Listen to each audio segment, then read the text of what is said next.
Alors, je voudrais essayer pour commencer, disons, de distinguer trois niveaux de questionnement sur la question des rapports entre Rousseau et le républicanisme.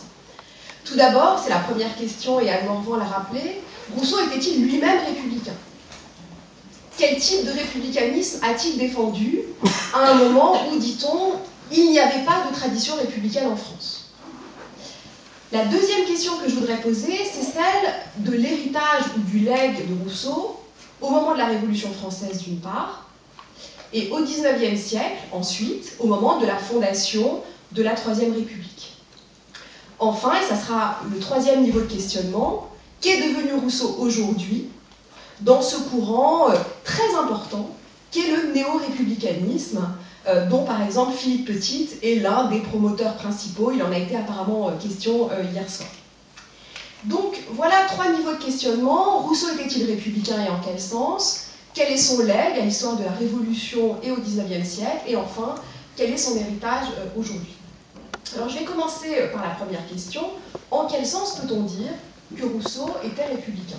Alors c'est une question qui a l'air très simple, mais qui en réalité est très controversée, et on trouve aujourd'hui des interprétations totalement opposées sur cette question.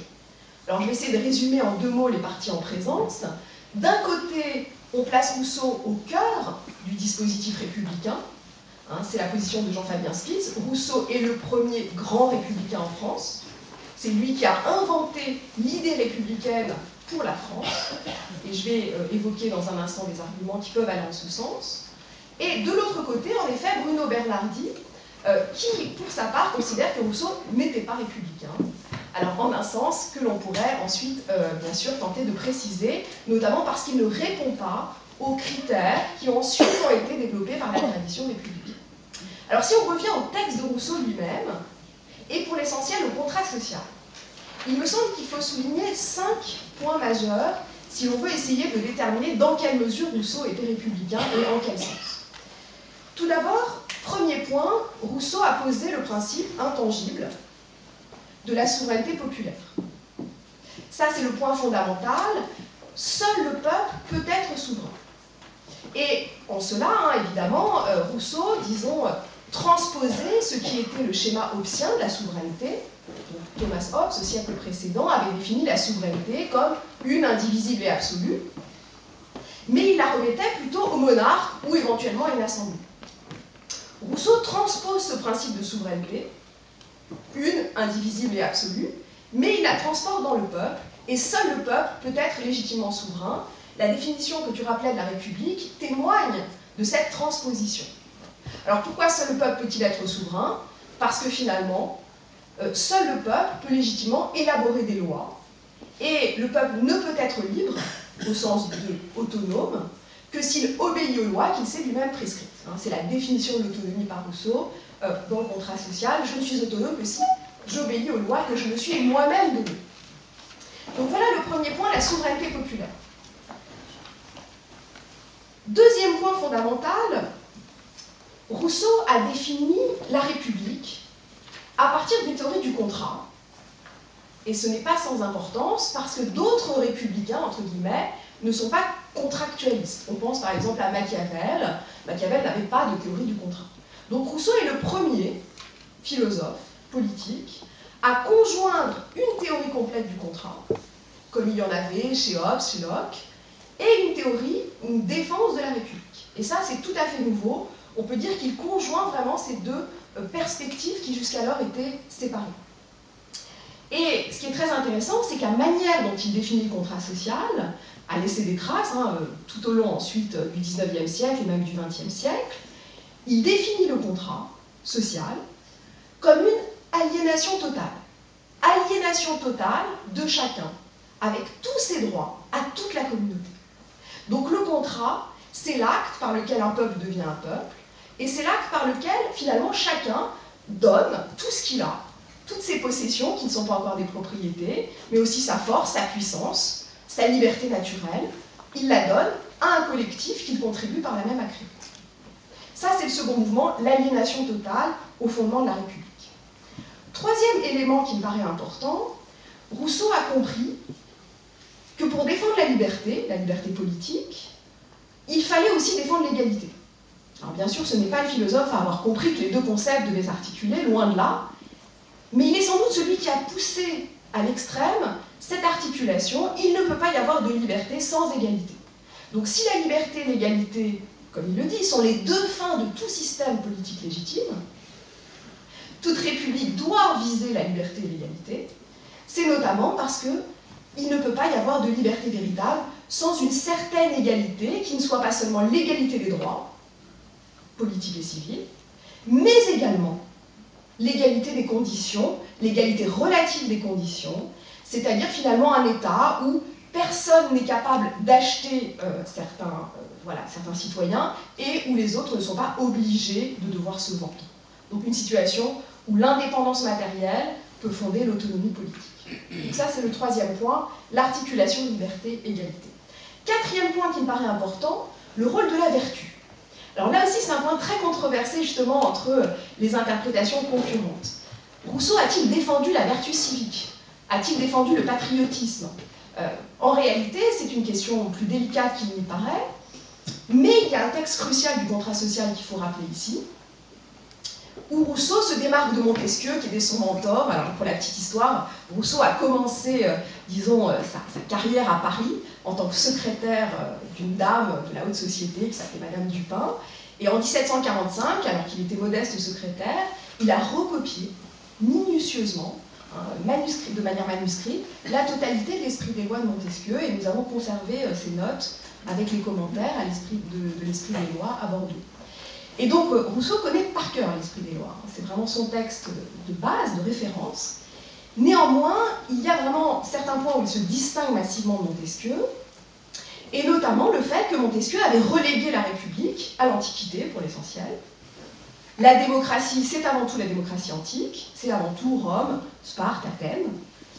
Tandis que Rousseau espère quand même penser un régime républicain qui puisse aussi être pensé à certains égards pour les modernes.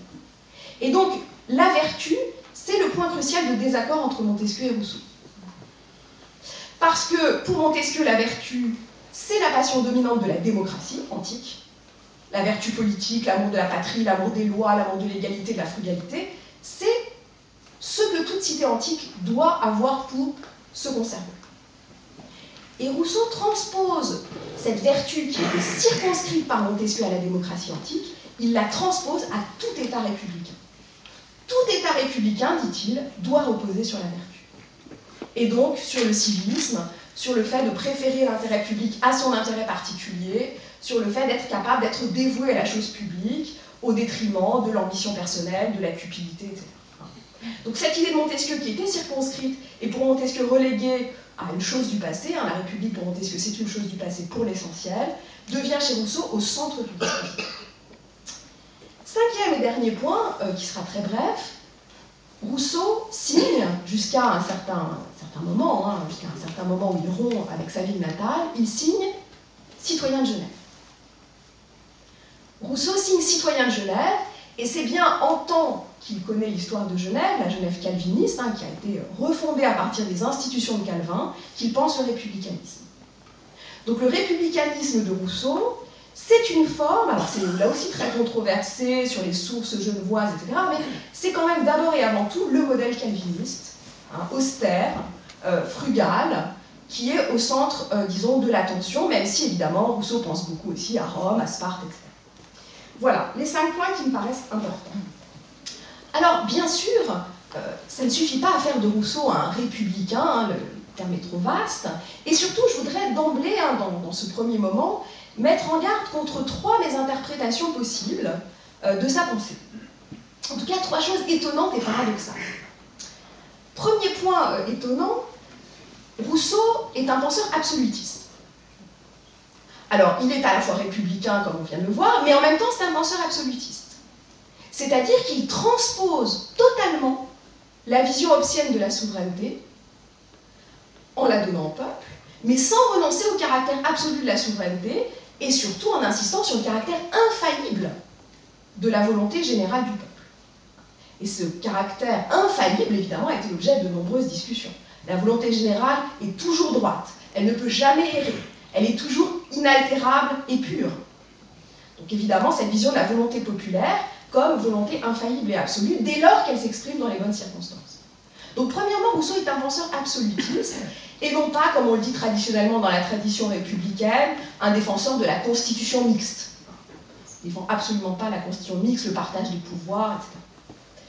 Deuxième point, Rousseau n'est pas un démocrate. Là aussi, beaucoup de contresens ont été commis. Rousseau ne défend pas la démocratie comme forme de gouvernement. C'est étonnant. Il considère que la République, c'est une forme de souveraineté, c'est la forme générale de l'État et des institutions. C'est le pouvoir législatif qui doit appartenir au peuple. Mais en revanche, l'exécutif, lui, peut parfaitement être remis à une aristocratie élective, comme il le dit, c'est à ses yeux la meilleure forme de gouvernement, ou même à un monarque. Une monarchie peut être parfaitement républicaine. Et Rousseau va même plus loin, il dénonce la démocratie comme forme de gouvernement, c'est-à-dire comme forme d'État où le peuple exerce le pouvoir au sens du pouvoir exécutif. Et il dit c'est une forme de gouvernement éminemment corruptible qui en fait ne conviendrait qu'à un peuple de Dieu et certainement pas à un peuple d'hommes. Sans doute elle n'a jamais existé et elle n'existera jamais. Troisième et dernier point, Rousseau n'est pas révolutionnaire. Alors là aussi, c'est surprenant, Rousseau est sans doute l'un de ceux qui a le mieux prophétisé la Révolution française. Dans les livres, il y a cette phrase incroyable. Pour la petite histoire, on nous l'a fait enlever d'un colloque qu'on a fait à l'Assemblée nationale il y a 3 ans, au moment du tricentenaire de la naissance de Rousseau, parce qu'apparemment elle était encore un peu trop subversive, entre guillemets. Nous approchons l'état de crise et le siècle des révolutions, dans les livres. Alors, Bruno Bernardi vous l'aurait raconté, on lui a fait retirer de l'affiche. Donc, voilà, Rousseau prophétise la Révolution, il sait qu'il y aura des changements, des bouleversements de conditions, mais il n'y est pas personnellement favorable.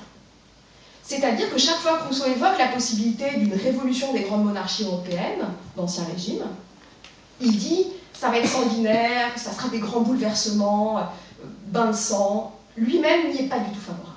Donc pour lui, la République convient à des petits territoires, à des populations homogènes, égalitaires, mais pas aux grandes monarchies européennes. Et à l'époque, c'était ça, la France, l'Angleterre, l'Espagne, etc. Alors, voilà pour le premier point, en quel sens Rousseau est-il républicain, très succinctement résumé.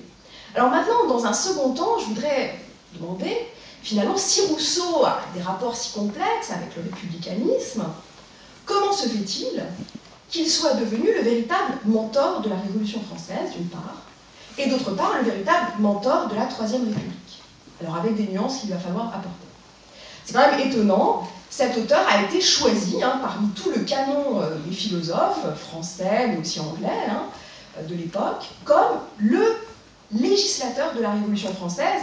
Et dès le début de la Révolution, même si Montesquieu était fondamental au début de la Révolution française, jusqu'en 91, jusqu'à la chute de Varennes, la fuite de Varennes et la chute de la monarchie, néanmoins, Rousseau était au centre du jeu, sans hésitation. Alors, qu'est-ce qui a fait qu'il a pu être approprié de cette façon? Alors, tout d'abord, il faut bien penser que le contrat social a été non seulement approprié par l'élite, par les aristocrates qui en ont débattu à la Convention, à la Constituante, mais aussi par le peuple. C'est-à-dire que le contrat social a été transformé, il a été transformé dans des almanachs, dans des recueils de maximes, des femmes même ont porté des slogans, fait des manifestations avec des slogans de Rousseau écrits sur des banderoles. Il a été popularisé sur des cartes à jouer. C'est-à-dire que Rousseau est devenu véritablement populaire au sens fort du terme. Il a été connu du peuple. Et donc, sa popularité a été d'emblée immense.